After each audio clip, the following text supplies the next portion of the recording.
Hi everyone, welcome to enlighten learning. So आज हम discuss करने वाले हैं percentage and proportionate method of price elasticity of demand.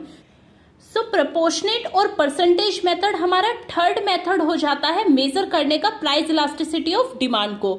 Third कैसे? क्योंकि ऑलरेडी हम टू मेथड्स, आपका total outlay method means expenditure method and second आपका arc elasticity of demand method already discuss कर चुके हैं। अगर आपने वो वीडियो नहीं देखी है तो प्लीज देख लीजिएगा। सो प्रोपोर्शनेट एंड परसेंटेज मेथड आपका दिया गया था फ्लक्स के द्वारा। ये इकोनॉमिक्स थे जिन्होंने ये मेथड आपका दिया था।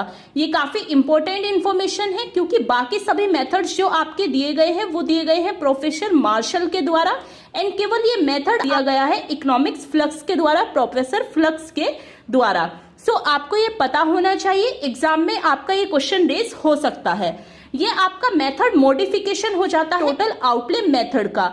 अगर आपने वो वीडियो देखी है तो आपको पता होगा एक्सपेंडिचर मेथड जो अप्लाई होता था वो होता था केवल 3 डिग्रीज पर प्राइस इलास्टिसिटी ऑफ डिमांड की, जबकि होती है 5 degrees. But expenditure method apply होता था आपका केवल 3 डिग्रीज पर और वो रिलेशनशिप बताता था प्राइस एंड एक्सपेंडिचर के बीच में। वही प्रोपोर्शनेट और परसेंटेज मेथड आता है relationship between price and demand, और वो भी किस फॉर्म में? परसेंटेज की फॉर्म में। आपने देखा होगा एक्सपेंडिचर मेथड में कोई भी न्यूमेरिकल सॉल्व नहीं हो सकता था, न्यूमेरिकली हम पता नहीं लगा सकते थे, केवल हमें यह पता लगता था कि प्राइस के घटने या फिर बढ़ने पर एक्सपेंडिचर पे क्या इफेक्ट पड़ेगा। बट प्रोपोर्शनेट मेथड में परसेंटेज की फॉर्म में ये पता लगा सकते हैं कि कितने परसेंटेज प्राइस के बढ़ने या फिर घटने पर डिमांड में कितना परसेंटेज आपका इफेक्ट आया है, ये हम एनालाइज कर सकते हैं। Percentage of price elasticity of demand का आपका फॉर्मूला हो जाता है proportionate change in quantity demand and proportionate change in price. आपका सेकेंड फॉर्मूला हो जाता है elasticity of price is equal to change in quantity upon change in price into original price upon original quantity. So चलिए numerical practical question देख लेते हैं जिससे आपको ये मेथड और अच्छे से क्लियर हो जाएगा। प्राइस यहाँ पर गिवन है 5 एंड 6, वही हमारी क्वांटिटी गिवन है। जब हमारा प्राइस 5 था तो हमारी क्वांटिटी डिमांडेड थी 50 और जब हमारा प्राइस 6 हुआ तो हमारी डिमांड हो गई 40।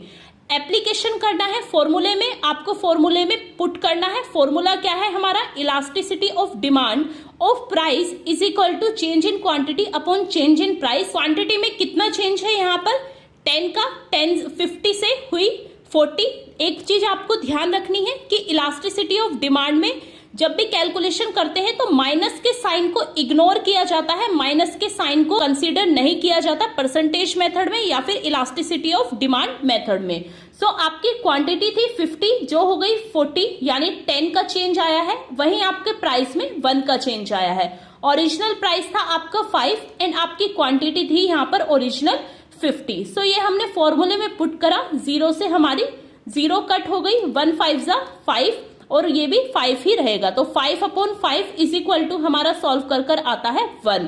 सो ये हमारी कौन सी इलास्टिक है? ये हो जाती है हमारी यूनिट इलास्टिक डिमांड। सो ये हमने देखा परसेंटेज मेथड। आशा करती हूँ आपको सभी डाउट्स क्लियर हो गए होंगे, अच्छे से समझ में आ गया होगा। If you like this video then please do like, share and subscribe. Thank you for watching this video guys.